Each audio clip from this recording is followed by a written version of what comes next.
السلام علیکم۔ بڑی بات کے ساتھ میں ہوں عادل شاہزیب۔ آج کی بڑی بات، رواں ماہ کی 4 تاریخ کو حکومت نے ملک میں موجود کلعدن تنظیموں کے خلاف بڑے پیمانے پر کریک ڈاؤن کا فیصلہ کیا اور یہ کریک ڈاؤن زور و شور سے جاری بھی ہے۔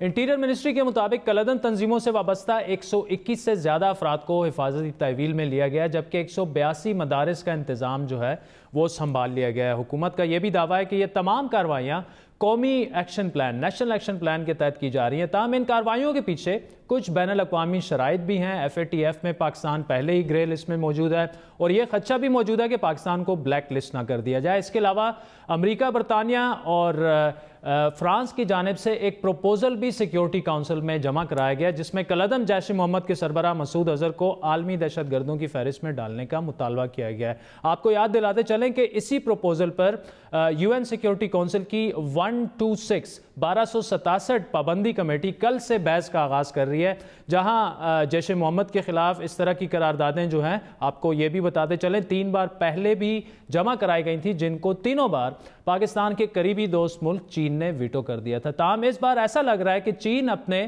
ماضی کے موقف پر شاید قائم نہیں رہ پائے گا، اور اس کی ایک بڑی وجہ یہ ہے کہ پاکستان بھی چاہتا ہے کہ ان تنظیموں کے خلاف زور و شور سے ایسی کارروائی کرے جس کا دنیا بھی اس دفعہ اس کو ایکنالج کرے۔ اس کی وجہ وہ عالمی دباؤ اور زمینی حقائق ہیں۔ آج چین کی وزارت خارجہ کے ترجمان کا موقف بھی سامنے آیا، جس کے مطابق چین متعلقہ ممالک سے ذمہ دارانہ طریقے اور سنجیدگی سے بات کر کے مسئلے کا مستحکم حل نکال سکتا ہے۔ چین کے اس ممکنہ موقف کا اندازتاً یا شاید وزیر خارجہ شاہ محمود قریشی کو بھی تھا، اور اسی لیے تھا کہ انہوں نے اپنے حالیہ انٹرویو میں پاکستان کے دوستوں کو مزید امتحان میں نہ ڈالنے کی رائے دی تھی۔ وزیر خارجہ صاحب، یونائٹڈ نیشنز کی سیکیورٹی کونسل میں ایک ریزولوشن موو کی گئی ہے، again it's about Masood Azhar صاحب۔ تو ماضی میں ہم نے دیکھا ہے کہ انڈیا جو ہے وہ کوشش کرتا رہا، کبھی کسی ملک کے ذریعے کبھی کسی ملک، تو چائنا اس کو ویٹو کر دیتا ہے۔ اس مرتبہ بھی آپ نے چائنا سے یہ کہا ہے کہ مسعود اظہر کے خلاف ریزولوشن کو ویٹو کر دیں؟ دیکھیے، بات یہ ہے کہ شنید یہ ہے کہ جیسے آپ نے فرمایا کہ فرانس نے اور اس کے ساتھ 2 اور ممالک شامل ہوئے ہیں اور ایک ریزولوشن موو وہ کر رہے ہیں، اور غالباً کوئی 12 مارچ کے قریب اس پر ہمیں کوئی نہ کوئی فیصلہ کرنا ہوگا۔ دیکھیے میاں صاحب، ہمیں اب وقت آ گیا ہے، ہمیں وہ کرنا ہے جو پاکستان کے مفاد میں ہے۔ پاکستان مزید دنیا میں اپنا تماشا نہیں بنا سکتا۔ پاکستان کو سوچنا ہوگا، پاکستان کے ہر ادارے کو سوچنا ہوگا، اور مل کر آپ کو ایک سیاسی اتفاق رائے پیدا کرنے کے بعد آپ کو فیصلے کرنے ہوں گے، اور جب یہاں فیصلے ہوتے ہیں تو پھر اس کے اثرات آگے بھی جاتے ہیں۔ مینٹلی یہ میری رائے میں ایک ڈیفائن۔ تاہم حکومت سے جڑے دیگر اہم عہدیدار اس حوالے سے کچھ واضح موقف دینے کو تیار نہیں ہے۔ چند روز قبل یہی سوال میں نے بڑی بات میں وزیر اطلاعات فواد چودھری اور اقوام متحدہ میں پاکستان کی مستقل مندوب ڈاکٹر ملیحہ لودھی کے سامنے بھی رکھے تھے۔ ان کا جواب اور پاکستان کی تیاری کتنی واضح تھی اس وقت، آپ خود اندازہ لگا لیں۔ آج شاہ محمود قریشی صاحب سے سوال ہوا مسعود اظہر صاحب پہ، جو ایک پروپوزل پریزنٹ کیا گیا ہے US نے، فرانس نے اور برطانیہ نے مل کر کہ انہیں گلوبل ٹیررسٹ ڈکلیئر کیا جائے۔ چین اس کو پہلے بھی ویٹو کر چکا ہے، لیکن آج شاہ محمود صاحب کے الفاظ یہ ہیں، it's time to do what is in Pakistan's interest. Pakistan cannot make a fool of itself in the world anymore. All Pakistani institutions have to think about it. تھوڑا پیچیدہ معاملہ ہے، اس کے اوپر میرا خیال ہے آپ کے ساتھ جو ہے وہ شیئر کروں گا ابھی، شاید اگلے چند دنوں میں کہنے، یا ہو سکتا ہے چند 24 گھنٹوں میں۔ بہرحال اس کے اوپر انشاءاللہ تعالیٰ آپ سے جو معلومات جو ہی مجھے ملیں گی میں پھر آپ سے شیئر کروں گا۔ جیش محمد کی بات کرتے ہیں، ان کے سربراہ کو ٹیررسٹ ڈکلیئر کرنے کے لیے ایک بار پھر پروپوزل سیکیورٹی کونسل میں آ چکے ہیں، اور اس بار وہ برطانیہ بھی حمایت کر رہا ہے، فرانس بھی کر رہا ہے، امریکہ تو ویسے ہی کر رہا ہے۔ انہوں نے 10 دنوں میں ابھی رسپونڈ کرنا ہے وہاں پہ۔ پچھلی دفعہ چین نے اس کو ویٹو کر دیا تھا، لیکن ابھی پاکستان کی اسٹریٹجی کیا ہے؟ کیا اس بار بھی چین اس کو ویٹو کرنے کا ارادہ رکھتا ہے، یا اس بار جو ہے پاکستان کی کچھ مختلف اسٹریٹجی ہوگی؟ میں سمجھتی ہوں کہ یہ قبل اس وقت ہوگا۔ یہ سچویشن جو ہے جس کو آپ ڈسکرائب کر رہے ہیں، اس پہ مجھے کامنٹ کرنا قبل